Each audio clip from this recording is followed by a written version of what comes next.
De volta com o Em Discussão, hoje o tema é legítima defesa.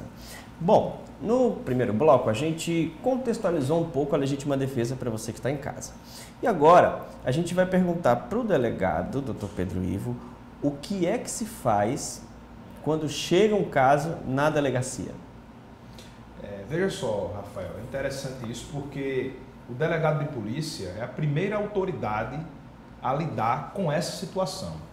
Veja só, o primeiro juízo de valor do Estado sobre esse fato, se é ou não legítima defesa, se há ou não algum excesso na legítima defesa, se existe ou não crime, quem analisa isso é o delegado de polícia. Então a frase do ministro Celso de Mello é extremamente correta quando diz que o delegado de polícia é o primeiro garantidor de direitos fundamentais, seja da vítima, seja do agressor. Porque diante desse caso concreto, tomado conhecimento do fato, o policial militar ou o cidadão que reagiu vai conduzir essa pessoa para a delegacia de polícia.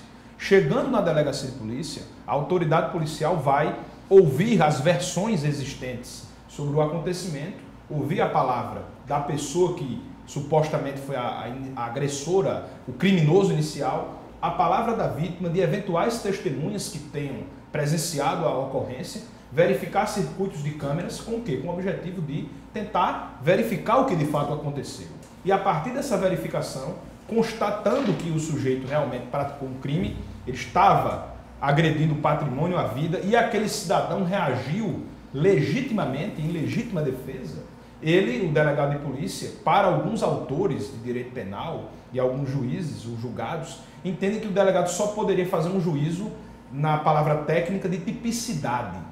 O que seria esse juízo de tipicidade? Seria analisar friamente se o sujeito praticou um crime. Mas assim, a partir do momento que você vai contando um caso, pelo menos para um cidadão comum, não sei se com o delegado é assim também, você automaticamente já vai encaixando as informações na cabeça e vai criando um juízo de valor inconsciente. É verdade. E analisar isso friamente é difícil. Só que a nossa legislação, ela, aí é um debate que daria um outro programa aqui para discutir, ela não é clara no sentido até os limites que o delegado de polícia, nesse momento, pode analisar. Em outras palavras, você trouxe inclusive algumas matérias de imprensa, a gente vê cotidianamente, um idoso reagiu a um assalto e foi preso.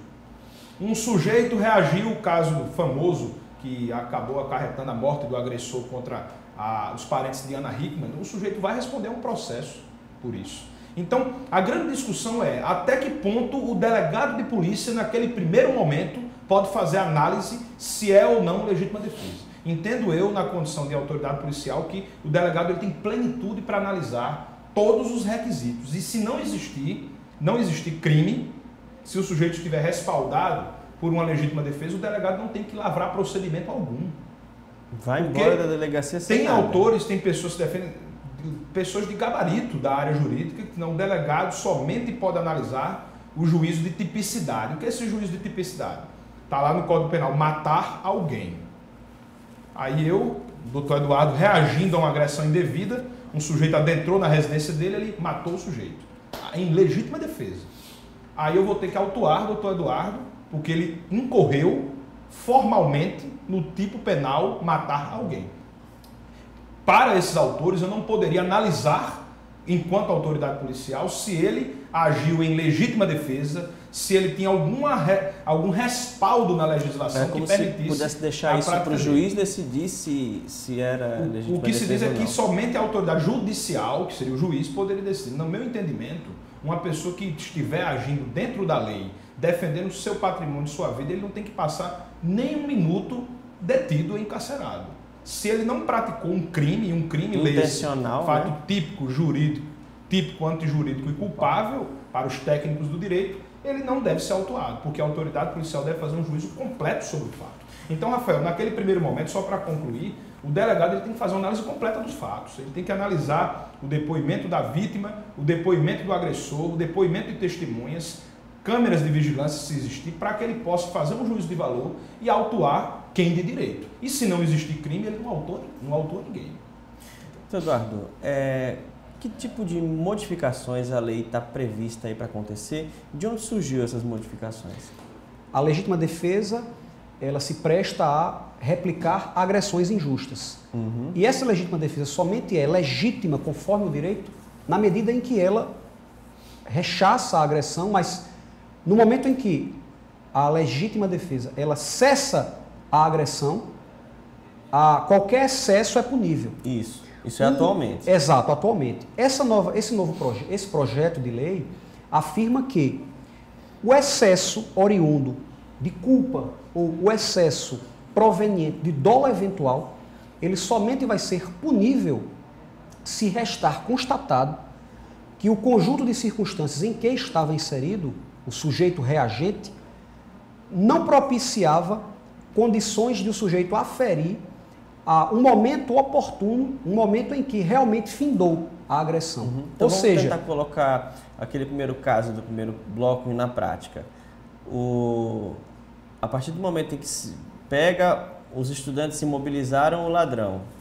Então, se eles agredirem o ladrão porque ele tentou assaltar mesmo mobilizado... Após cessada a agressão do assaltante. Nesse novo projeto de lei, os estudantes também não poderiam ser indiciados pela legítima defesa, então, é isso?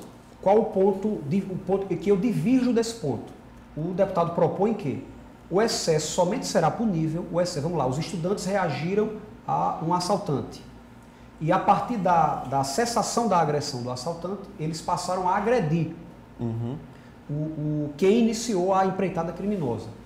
O projeto diz que se o sujeito se excede com dolo eventual, ou seja, o que é o dolo eventual? O sujeito ele não tem a vontade de atingir o resultado, mas ele assume a consequência, ele assume o risco da deflagração daquele resultado específico. Assumir o risco. O dolo eventual ou o dolo indireto, o sujeito ele não deseja matar, mas ele assume o risco da produção do resultado morte. Ou então o sujeito... como eu beber e dirigir sabendo que eu posso matar alguém. É isso? Eu vou assumir o risco. Exemplo fulgurante de dolo eventual é exatamente esse. O sujeito ele ingere bebida alcoólica e assume o risco de produzir um abalroamento qualquer. Certo. Esse é o exemplo clássico do dolo eventual. O projeto, então, prevê que o sujeito, causando um excesso em dolo eventual, somente será punido se o contexto em que ele estava inserido, proporcionar a ele meios de verificar o exato momento em que cessar da agressão. Ou seja, se o sujeito ele está se excedendo, mas o contexto o perturba de uma tal maneira a causar-lhe uma excitação psíquica, diz o projeto que ele não está agindo ilicitamente. Ou seja, ele está agindo pela raiva que o ladrão causou para aquelas pessoas. É porque, num caso concreto, Rafael, é muito complicado você discernir esse limite. Diante de uma situação, como o doutor disse aqui, de uma alteração psicológica em razão da prática furiosa, né? Você muitas vezes não tem como saber exatamente até onde você pode ir. É como eu costumo dizer para os alunos, isso não é um cálculo matemático. É verdade. Você pode dizer em todas as situações X caracteriza-se legítima defesa. Em outras não. Você tem que analisar o caso concreto. Você tem que analisar a idade da pessoa que está reagindo, a característica do local onde a pessoa se encontra, o horário em que ocorreu o fato, né? A quantidade de pessoas que estavam participando daquela situação, o grau de periculosidade do agente, o armamento que ele estava utilizando. Então, todo esse contexto, no caso concreto, é que vai demonstrar se existiu ou não excesso. E por isso que eu concordo com o doutor Eduardo quando diz que esses projetos de lei que muitas vezes são criados para detalhar, esmiuçar situações, muitas vezes eles são casuísticos, porque eles são oriundos de determinados eventos que comoveram a sociedade, como esse caso aí, inclusive é citado como justificativo. Populismo legislativo. Isso, populismo legislativo, em que ocorreu esse fato que vitimou um parente de Ana Hickman, então imediatamente se fez um projeto de lei para combater essa situação. Então, temos que discutir essa situação de maneira mais madura. Caso a caso. E caso a caso, e o Código Penal atualmente, ele já é suficientemente detalhista em dizer que, para que se caracterize a legítima defesa, é preciso que o sujeito que está agindo em legítima defesa haja moderadamente e que repila uma agressão injusta.